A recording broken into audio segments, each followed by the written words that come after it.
What's going on, everybody? Just wanted to make this video while I'm taking this walk into nature right now.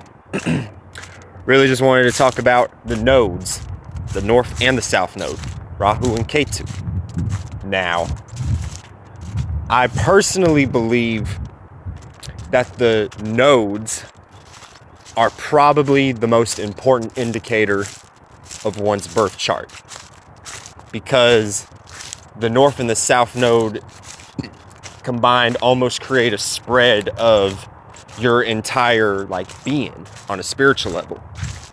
Why do I say that? Well, because you have the south node. The south node is where you came from. It's the energy that you represent. It is basically where you are coming from as far as when you're tracking your footsteps.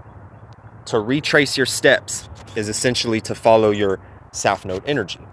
So I'll use myself as an example. I have the south node in the second house in Taurus. So what does that mean actually? So the south node in general is just your comfort zone. Not like how the moon is a comfort zone. The moon is your emotional state of being. It's how you react to the world. It's how you process on an emotional level and how it gets filtered out. So if you have the moon in Aries, when you feel an emotional sense and they come out in a burst of fire. You have the moon in Taurus, and the moon is exalted in Taurus. When you emotionally react to something, it may be on a highly reactive level. Now, it may not be explosive like Aries, but it may be very moody. It may be very fixed and stubborn and not care what other people think because they're fixed in their own emotional state. Now, the south node is not like the moon, but the nodes are indicators of the travels of the moon. But the moon and the south node and the north node are all different. But you can say that the north and the south node are pieces of the moon. So the moon kind of plays out in three aspects. So for me, it's like I have the moon in Cancer, and then I have the south node in Taurus, and then I have the north node in Scorpio. So the whole archetype of my moon and my nodes is all based upon the archetype of the moon. The moon being at home, the moon fallen, and the moon being exalted. However, at the same time, the nodes themselves, minus the moon, are important in and of themselves. Because like I said, it shows where you came from and where you're going in life. Because we all have that common denominator thought in our heads, in our hearts, and our spirits of what did we come in this life to do? What are we here to do? What is our purpose in this life? I think that's almost everybody's question in regards to life itself, is what is going on? Why are we here? Why are we doing the things that we're doing? So that's why it's important to know your nodal energy. So like I said, I have the south node in Taurus in the second house. So the second house and Taurus are the same energy. But the house placement is how you play it out on a real world, earthly things of the earth realm happening in your areas of life, and the sign is just the temperament and the energy of how it plays out. So it's the energy of your value system. So think about like a garden or a meadow where you're raising cattle and livestock and also growing vegetables. Those are things of value because people need those to eat, and people need animals to be able to do hard labor for them, such as bulls, such as sheep, such as goats and stuff like that, and pigs. So these are all value systems, and it can trickle down to money. So I can actually say on a personal level is that when it comes to the south node is definitely in an area of my life where is a comfortable place, you know what I'm saying? Because the moon, which is our emotional state of being, is exalted in the second house. So it may seem like I'm going off a tangent, but this all connects. So this is my comfort zone. My comfort zone is things of value systems. I find my value systems and even money and fixed earth, which is, if you think about fixed earth, that is a stable life, because the earth realm is the things of this earthly realm, such as bills that need to be paid, such as, like I said, the meadow, something where you can grow and sustain yourself on. So that's the comfort zone of my life. It's very scary to run away from that for me personally, and I know that from experience, literally. Now, North Node is your uncomfort levels. This is the scary place, because this is your spiritual path, and a lot of times our spiritual path is scary because we don't know where we're going. This is the fear of the unknown basically playing out. And I have this in the energy of the unknown, Scorpio, in the 8th house. So really these energies, the north and the south and the south node, are really essentially manifestations of the energies of the 8th and the 2nd house archetype. Uncomfort zones and comfort zones. You know what I'm saying? Your possessions, and then having to pass this down to others and everything. Or inheritance, which can be very uncomfortable, because this can deal with death. The death of someone in order for an inheritance to actually play out. What the fuck? So that's how this plays out. So a lot of these energies play out in a way of your comfort zones and your uncomfort zones.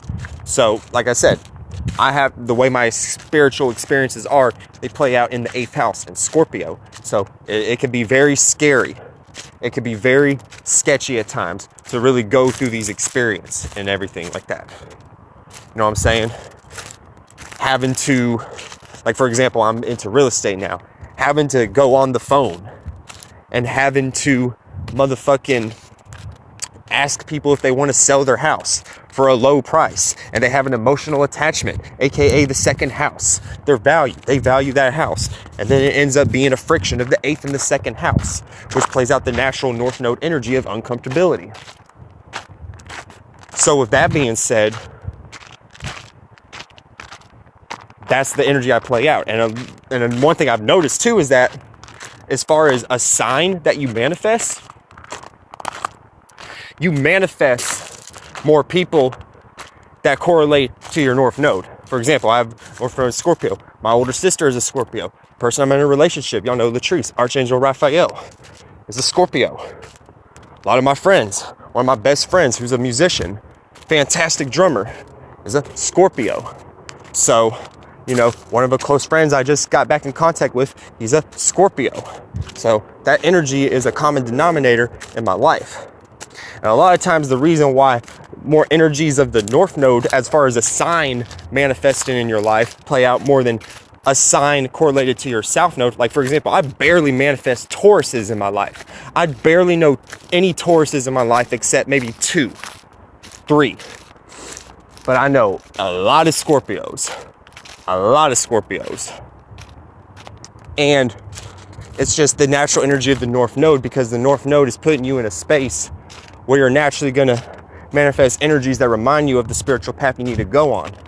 So even though these Scorpios, now my relationship with Latrice is very deep, so that energy of Scorpio is definitely all the representations of my 8th house energy and the North Node correlate in there. But even people who didn't play out deep energies of the natural Scorpio element, even though they were Scorpios in my life, just based upon how they carried themselves based on their sun sign of Scorpio being deep and secretive, I knew how to jump into that energy, and it made me understand it because I was always around that energy. So being around that energy, that Scorpio energy, even though I maybe never understood it, there was always this underlying sense of occultness, of secrecy, of even just them keeping to themselves and being very private. But like with other people, not being so open with other people, being very open with me. Because the 8th house in a lot of different ways, you know what I'm saying? Like if y'all catch the live I did with Flight Boss, 7th house is a mundane aspect of relationships. The 8th house is true marriage. The 8th house is true deep intimacy with a person, because you're unlocking yourself to someone. You are unlocking your depths to somebody. when we deal with the 8th house. Now, I know this is about the nodes, but since those energies correlate with those houses naturally, this kind of all plays together. But in a nutshell, the South Node is a representation of where you came from. So that's why those signs or those energies don't play out that much, because you're kind of already that. Even though your sun, like I'm an Aquarius, so I'm not Taurus, but I play out Taurus-like elements a lot in my life as far as being very hard-headed when it comes to the things that I value. And it's not that because you jump into your North Node energy that you don't value these things, but you have to actually add that value system and add it into things that are maybe some people consider unvaluable. Because the other thing too, if y'all been following me for a while, I've been homeless before. Now, granted, it may not have necessarily been involuntary. However, that energy still played out, and I still had to go through that scary, intense, unknown situation for me to understand the capabilities of my own spirit and what I can and can't handle. But yeah, this video has been going for a long time, but y'all get the picture. The nodes are very important. So y'all just got to pay attention to that in general. But yeah, I'm going to check out now. So try to enjoy this weather before it rains, and y'all take it easy now. All right, peace. If y'all need any kind of inquiries, y'all hit me up at One Love Ja. That's the word one love JA number 36 at gmail.com. All right, peace out, y'all.